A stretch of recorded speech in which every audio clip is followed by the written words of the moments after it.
إن هاوش حفلة أنو نبي نوحي هيدون دريس كان هنا قدوسينو لأن يردا إن دقولياش أو هوريال كرنتي سومالي له صدق قبل بلغ عيارتن وعنك وبرعاء هرقيسة إيو بورمي كوحدة بورمي وكوحدة وقوين وقفي عن ركورك وقفي عن هيسته runtii marka laga hadlo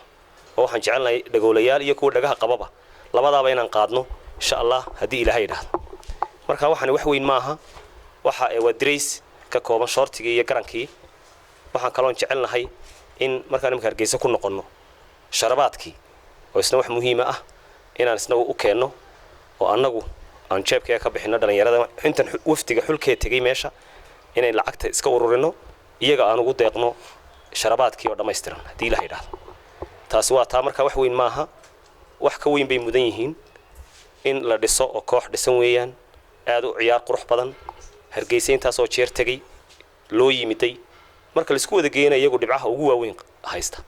oo ka wada badiye kooxooda marka waxaan u sheegaynaa iyaga inay la mid yihiin kuwa kale aan wax u qabanayno inay la mid yihiin sida inay dareensanaadaan yaa loo baahan yahay hadii Ilaahay yiraahdo marka hadalka la badin maayo xafladan baan isugu nimidnay walaalahayna way mahadsan yihiin Ilaahay waa mahadle amnigu marka hore waan ku faraxsanahay inaan halkan imaado oo naga caawiyo gudoomiyaha isboortigu iyo Cabdikariin iyo Xasan waxay ka fikiraan had iyo jeer inay horumarka iyaga meel gaarsiiyaan waana muhiim taasi dhagoolayaashuna haween in isku dayaan markasta alaaqad wanaaga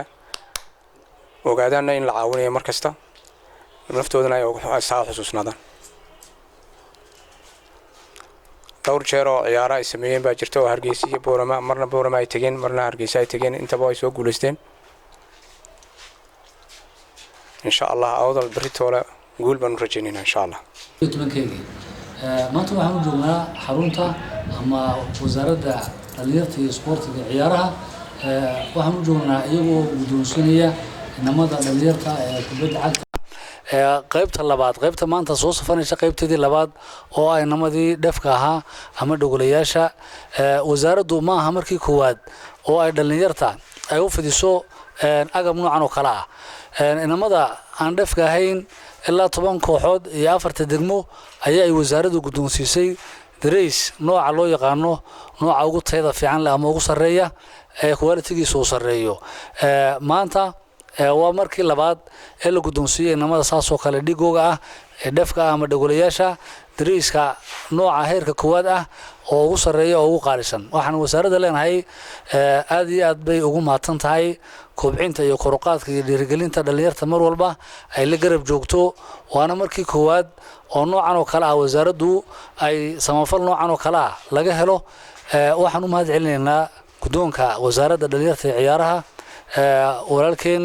aqoon-yahan Samaroon Cabdullaahi Cilmi waxa kale oo marti inagu oo nala joogo oo aan marti wadanahay Professor Cabdikariin Xuseen Xatay oo dhalinyarta aad iyo aad dhalinyarta u garab taagan gobolka wax fara badan gobolka soo qabtay maantana rag garab taagana muxuu ahaa xulka gobolka awdal isagoo waliba isagoo si shakhsinimo ah baritoole dariiska gobolka ku ciyaari doono ku tabarucay waa dhalinyarta ku hawlan mar walba inay dhalinyarta ay dhiirigeliyaan isaga iyo group ama team uu ka mid yahay oo walaalihii ah oo Hargeysa jooga ficlan halkan uu tagnay anagu dhalinyar ahaan ragga ciyaanta ee isboortiga taageerana waxaan ku soo aragnay niman dhalinyar ah oo aad iyo aad runtii oo madaqana ugu heegan inay dhalinyarta isgarab taagaan waxaan leenahay haddana ciyaantii anahay isboortiga way ku maatantay wasaaraddu mar walba say isku garab taagayso dhalinyarta ha noqoto kuwa dhagaha qaba hasan noqoto kuwa dhagaha la iyagoo ay u sameeyeen oo dhalinyar wadayeen dhamaantood waxay wasaaraddu mar walba ay u taagan tahay inay dhalinyarta kala dagaalanto inay ku noqdaan xarumihii hore u liitay ama xarun ahayd muxuu ahaayeen qabyaaladeed ama ahayd tu qaadcun iyo wax ka liita waxaan halkan aan ka bishaareynaa ama ka mahad celinaynaa inamada dhafku dhowr jeer bay tageen Hargeysa guulo aad iyo aad u waaweyn bay ka soo hooyeen shalay ugu dambeysay waxay la soo ciyaareen inama halkan ugu yimid maalin hore oo ay kaga badiyeen 3-1 shalay waxay ku dhamaatay 2-2 mar walba marka waxa gacanta sare leh celcelis ahaan inamada gobolka Awdal ka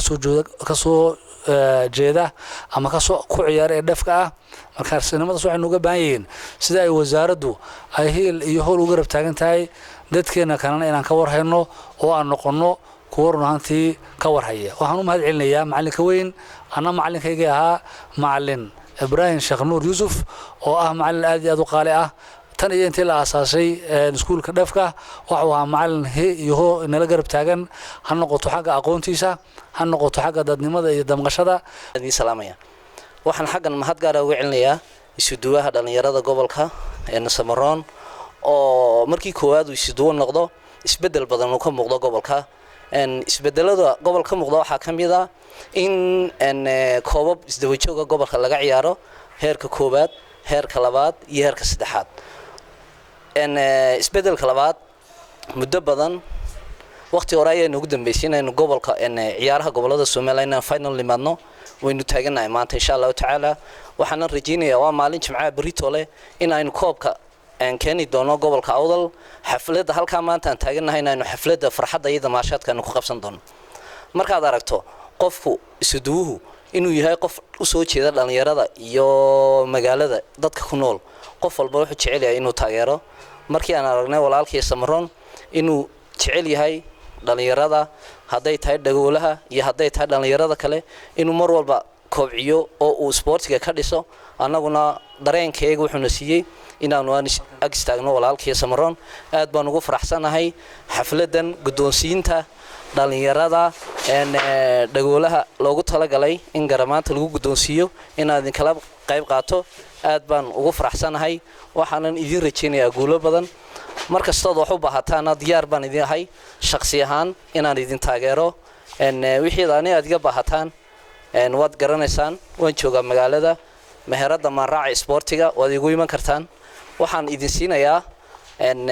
maanta idin ballan qaadaya insha Allah taala inaan idin ka taageero buuga coachka ee tababarihiina ayaa